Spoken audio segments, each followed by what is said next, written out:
What often distinguishes fulfilled from unfulfilled lives is an ingredient that's not part of the educational curriculum and that can sound vague, silly and Californian in the bad sense. Confidence.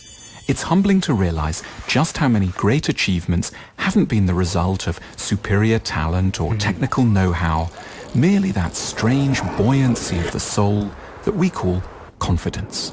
Why is confidence so easy to lack? Partly, it's a hangover from the past. For thousands of years, for most of us, there simply were no opportunities for hope.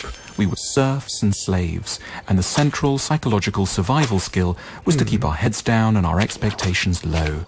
Each of us still carries a little of the legacy from that past, an attitude of inner serfdom that threatens our spirit deep into a democratic, technological modern age.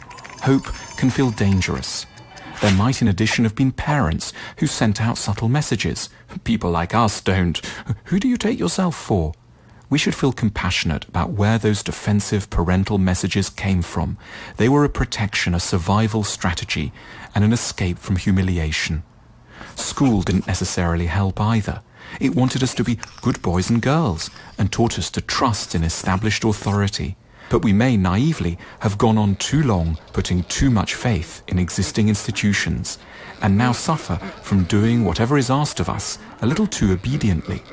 Part of becoming an adult seems to be to embrace the painful realization that grown-ups don't actually have all the answers, and therefore that we have every right, indeed a duty, to break certain rules and think things through independently. We need to learn a calculated form of disrespect, which can be a surprising thing after 20 years or so of enforced obedience.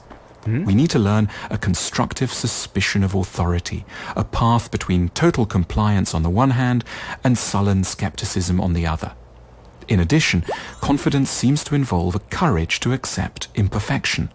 It's tempting never to get going when everything has to be perfect. But that's a recipe for remaining under the bed.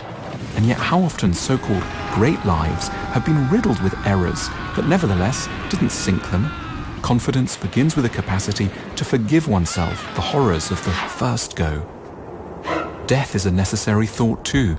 We should use it not to further sadden us, but to scare us fruitfully into taking some action.